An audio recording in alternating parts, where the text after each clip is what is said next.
And I've been there. I've been there. I tell you guys, I think I told the story many times. I haven't been to a club. I'm talking about a club with like a lot of people where we all go out. Probably since my children were probably like 4 and 5. My kids are now about to be 22 and 25. You know what I'm saying? Because the people that I was going out with, the people that I would club with, they like to fight.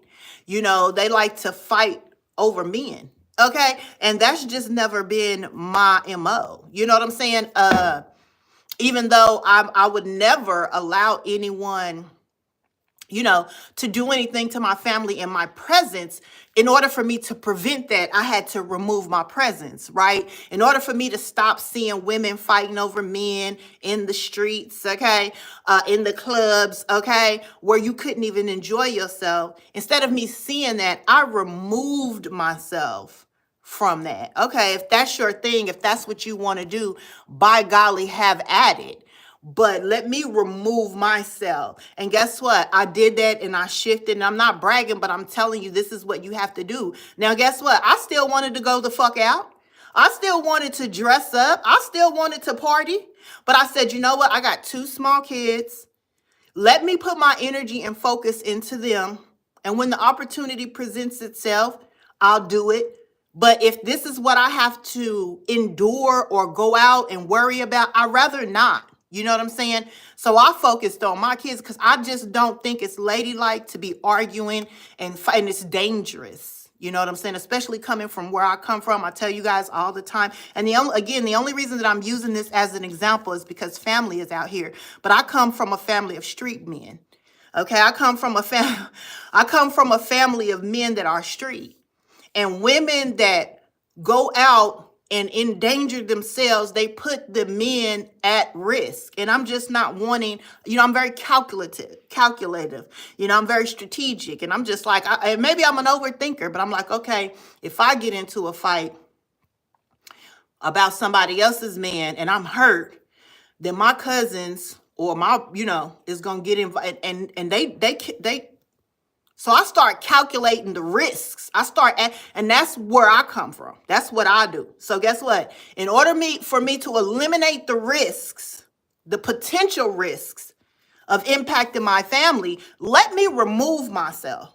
And see, that's the reciprocity sometimes we don't get back, right? I'm sitting here thinking about generation, like, because I know my cousins got kids, and let me remove, my uncle got kids, but I used to, now I ain't gonna lie, I ain't gonna say I didn't used to participate before the kids in some brawls now, some throwdown brawls now. I done had my share. But once my kids came, I started calculating the risks. You know what I'm saying?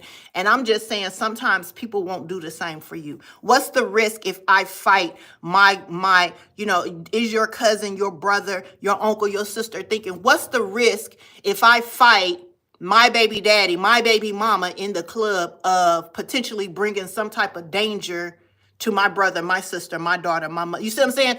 That's the type of reciprocity I am thinking when I look at family thieves, energy vampires, dreamers, right? You're trying to build something. You're trying to break generational curses, build generational wealth.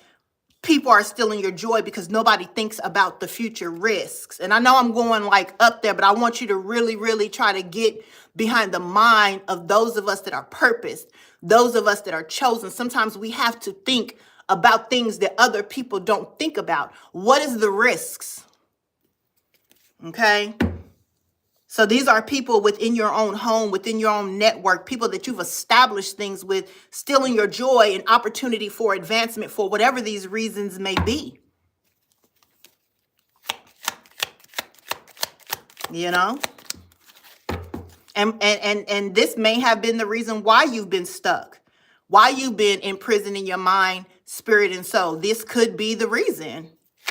You know, shit, hell, some of you could have been landed up in prison. I'm talking about, look, stuck. 6 of Swords in reverse came out like this. Some of you haven't even been able to move forward because your loyalty is displaced, because maybe their loyalty is displaced. You're stuck. Your joy is stuck.